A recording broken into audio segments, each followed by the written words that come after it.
I always admired my grandfather's courage.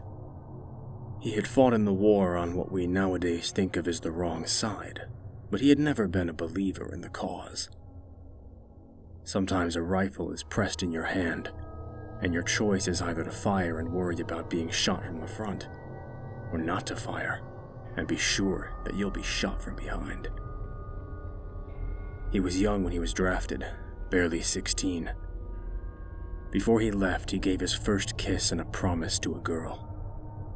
She waited 5 years until the end of the war, surviving on just 5 or 6 letters that she kept as treasure. The war ended, but even the defeat was celebrated. Not openly, but in the hearts and eyes of the people. People never wage war. It is politicians that wage war. No soldier that ever stood in the line of a rifle believes that war is heroic. Only those divorced from reality, those that sit in tidy offices, those dream of war. Soldiers came home with thin bodies and bandaged limbs. They hugged their wives and women before they fell onto beds and relived the front in dreams that made them toss and turn and wake up from their own screams. His girl watched, with tears in her eyes, while her sister and mother each welcomed their men home. She heard the men scream at night, and each scream lodged a stone in her throat. She prayed that the man she had kissed did not have to scream. And then she prayed that the man she had kissed was alive enough to scream. And then she prayed for forgiveness for her selfishness. The other men, when they came, were often so thin that their women, when they welcomed them, were scared of hugging them too tightly, for the spines or ribs might break.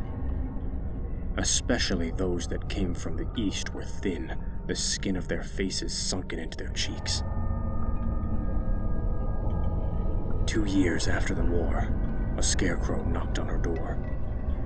An old man, 40 at least, the arms thin like bare bones, a hard and dirty beard that had long stopped growing for want of nutrition, and his skin gray with blue and black patches.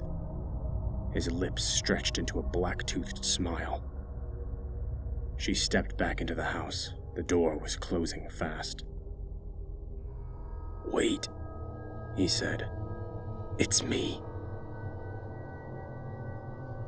Even after a hot meal and shower and shave, she still recognized nothing except his eyes and the shape of his nose.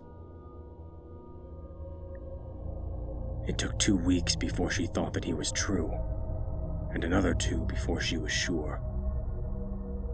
Sometimes, on those days where she took him along to the market, the sellers called him her father. The man in the leather chair had to ask her twice and then demand another witness to make sure that he was the man he claimed to be and not his father or uncle or another older relative. The war had stolen his youth. When my grandfather spoke about the war, he never spoke about his experiences. He spoke in the abstract, the way you speak about a movie or a book, not even the way you speak about history.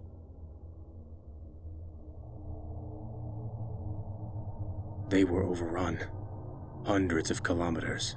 There was no resistance at all. Then General Winter, as the Russians call it, attacked. The troops still got further. There were villages, poor people. It wasn't a choice, the supplies weren't coming. Everything was taken. All those that didn't run were shot.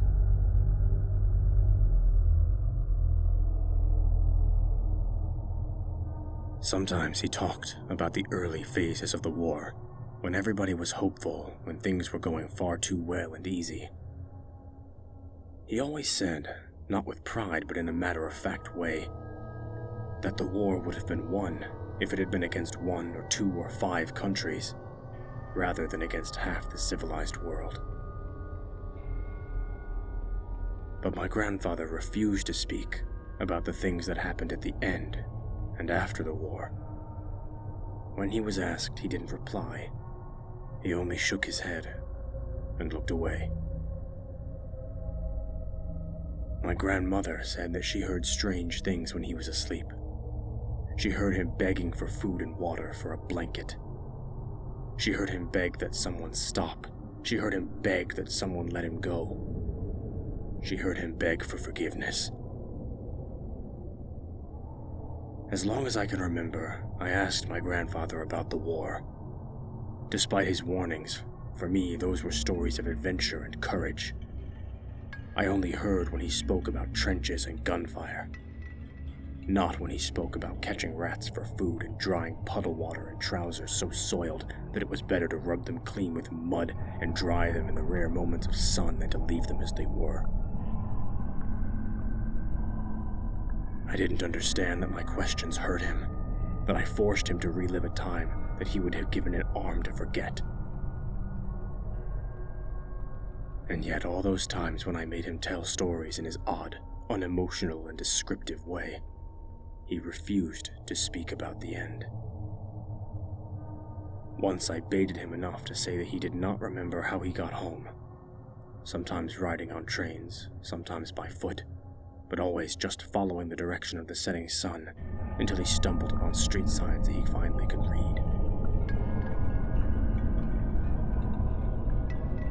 He came from far in the east, places he either did not remember or did not want to remember. And every time I asked, his stories ended with the village that they pillaged, where they condemned men and women and children to death because they themselves did not know how else to survive. As I said, I always admired my grandfather for his courage. He paid that war with his youth, and on his return decided that, for this heavy price, he at least wanted to be a good man. I could recount countless times when I saw him, an old man by then, chase down young rascals that had egged a house or stolen a handbag. He jumped in when neighbors needed help. He passed a burning house and thought he heard a child caught still inside. He told me to stay where I was, and without a thought slammed his shoulder into the door until it broke from its hinges, and he himself disappeared in black smoke. In the end, there was no child that needed to be saved. My mother called him a fool for breaking his shoulder like that. For me, he was a hero.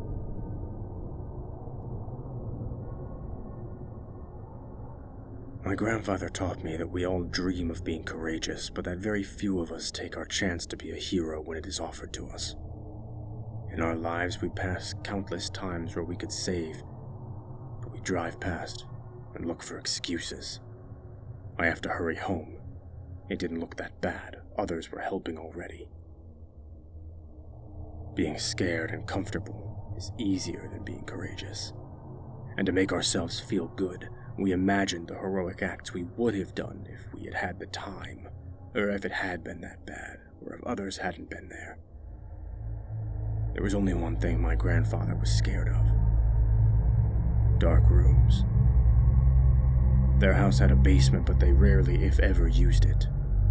There were strong lights installed, and the light switch was outside the basement door. But there was nothing inside, except for old furniture never to be used again, and a few old tires that should someday have made a swing. My grandmother did not mind entering the basement, but he forbade her to use it. "There are things," he said, "that live in such darkness." At night, he made sure that everyone else was upstairs and in their rooms. He turned the flashlight on, and the living room lights off, and faster than he should have moved in his age, hastened up the stairs. The guest room was right next to their bedroom. So many times in years I heard him run up those stairs, slam the door, and breathe heavy air into his lungs. My grandmother never complained. She never told him that he had to stop, or that he was risking his life. She understood. She knew. He had told her. My father's parents had died in a car accident when I was young. For me, they are a hazy memory, more photos than people. That might be why my mother's parents were so important for me. They were my personal grandparents, the ones I had, and the ones I loved. They had always been very healthy. When I was young, my grandfather still ran and played soccer with me. But in the last few years, their age was beginning to take its toll. I noticed that they lost their ability to focus, then their ability to remember recent events, then their ability to remember me. My grandmother and grandfather still followed their routine. They cared for themselves and didn't need our help except for tax matters and other administrative duties that some government official had decided needed to be complicated. My parents visited often to make sure that the house was in order and food was in the fridge. They kept me updated on my grandparents' health and happiness. For Christmas, I finally managed to visit. It's not a nice thing to admit, but my parents and I, with my mother as her parents' only child, and me as my parents' only child, made sure to be there and not have any other plans because we thought it might be the last Christmas that we would have together as a family. I was happy to see them and hug them again. I felt guilty, in a way, that I hadn't provided any great-grandchildren yet, and had not even a girlfriend or wife to present. I was surprised how confused they were, that they did not remember who I was. My grandparents did not seem to remember my parents' names either, but they recognized their faces. I was a stranger, face and name alike. And during the meals and songs and conversations, I felt as if I was an intruder in bygone lives that they were reliving with glassy eyes. It was the 26th of December. My parents and grandmother went to see the Christmas market. I stayed home with my grandfather and his aching knee to drink tea and play Scrabble. I was in the kitchen when he called out, "Son!" With the teapot, I walked back into the living room. He sat in his armchair, upright, his eyes suddenly clear and right on me. "Son!" he said again, loud and forceful. "Yes?" "Make sure the lights are on." "Sure, Grandpa." I walked towards the light switch. His eyes followed me. "They come when the lights are off," he said. "You know that, right?" "I'm not sure who comes, but I'll keep the lights on for you." "They!" His voice was not frail anymore. It thundered through the room. "They come! Those things! I told you about them." I turned the light on. "I don't think you told me," I said. "I'm not sure what you mean." "Don't fool me, boy!" "I'm sorry. I really don't know what you mean." "No, I told you. I know I told you. I taught you to keep the lights on." "You told me to keep the lights on, but you never told me why." There was anger in his face. "Why? Why? I saw them, and I saw what they do to us, and you doubt me." "You saw things in the dark?" 3 years I saw them. 3 years they held me and the others." "I never heard about that." "Oh," he said. "Then you should." That evening, in less than 20 minutes, my grandfather told me about his last years at the front. 1 year before the war ended, they were ordered to retreat. They fled in small groups through the countryside they had pillaged and burned just weeks before, past houses with the frozen dead still inside. There was a church, he said, a large, old church made of stone. It was the only building still intact in the village, the only place to seek shelter from the wind and cold. They made a fire with old church benches and sank to sleep right next to it. 7 men in total, 2 injured and moaning. the other 5 just scared and weak.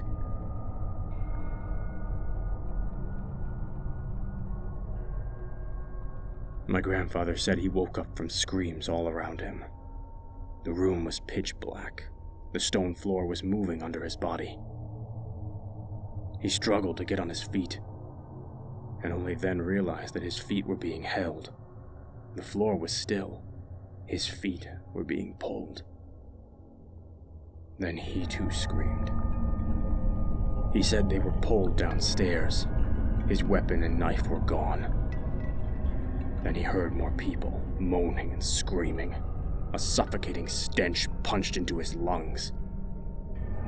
He was thrown onto a heap of warm bodies. Something bit his leg and he kicked, and a man screamed in pain. The room was pitch black. Another man was thrown on him. A door fell shut and was locked. He said they moved away from the heap of bodies, but the cold soon drove them to get closer. Every few minutes somebody screamed. He could hear flesh ripping, teeth grinding. He said there must have been hundreds of people. He said they tried to hammer against the metal door and scream for help, and the voice of an old man laughed at them from behind. He said in broken German that the door was thick and nobody there would hear them. But every once in a while the door opened. Something dark moved inside, and when it came inside, the room grew cold, and the humans moved closer to one another. My grandfather said he felt the energy being drained from his body, and a panic and dread rise in his soul.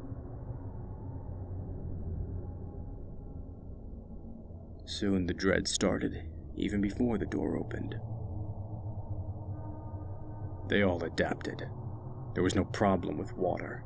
It ran occasionally down the walls, and if it was not licked off, it accumulated on the floor to join with the layers of excrement and sweat. He said that he tried to hold out, but that after days of hunger, you choose desperate measures. He said that he never killed one there, that he only took pieces from those that had died, or at least those that he thought had died. Every few days, more were thrown into the room. Every few days, there was a struggle, some of the old against some of the new.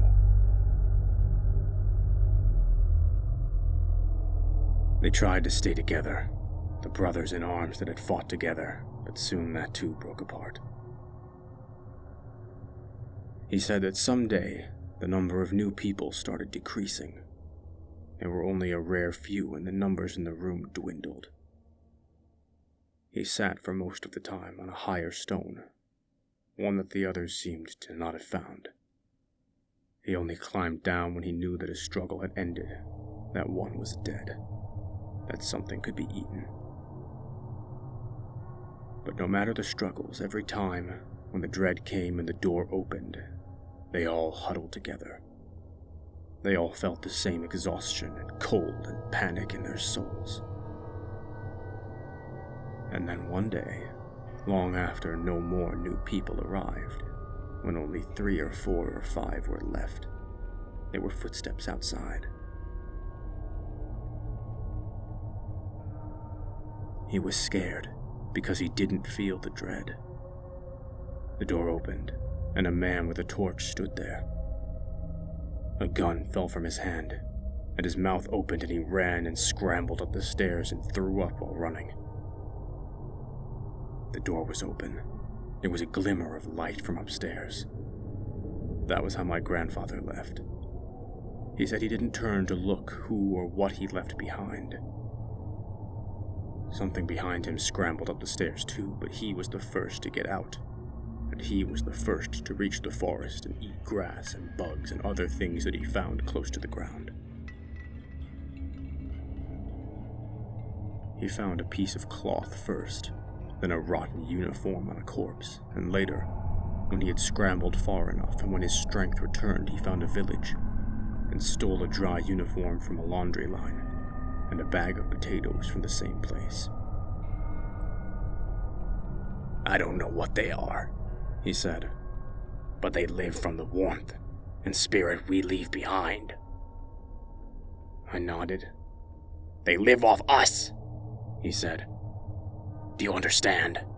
They need you to exist. They want to catch you. They want to drain you. They want that you forget about the light. The light? I asked. Yes, he said. The light. They held us in the darkness. 3 years they drained me and lived off me and made me do things I don't even want to think again. He cleared his throat. And, he said, I know what that dread feels like. It is not like any other. It is at the core of your being. You feel it in your spine and back and gut. 3 years I felt it. And after that, it never went away. It never went away? Of course it didn't, he said. Because they always stay. They always wait. They will always be there, consuming what spirit you leave behind, and hoping that one day you become careless, that you forget about the light. And then they strike. I glimpsed outside, where the world was slowly turning gray. They're here, right now? My grandfather nodded. They wait, he said. They come and consume what we leave, but they hope for more. They hope that one of us grows careless and ignores the dread. They wait until one of us stays when the room is dark. We sat quietly, his eyes meeting mine. Okay, I finally said. Good, he said. He nodded silently, then looked outside. A moment later, his eyes seemed glassy again. Are you okay? I asked. He turned to me and frowned. Who are you? He asked. It was the last conversation that I truly had with him. Since January, his condition got worse. He talked about dead men. He spoke about hunger and fear. He asked for the girl that he had kissed when he was 16, and neither he nor she noticed that the girl sat right next to him, patting his hand. I loved my grandfather. I miss him. I wish I had been there rather than a 6-hour drive away, and that I could have taken care of him, rather than leave him alone. I wish that it had been me, or my parents, and not the girl that waited 7 years for his return that had to find him. But most of all, and I know that sounds cruel and wrong and selfish, and I wish that he would have died in his bed, or in the hospital, during the day. I wish so much that she didn't have to find him in the morning, on the living room floor, with the flashlight off, and his mouth wide open.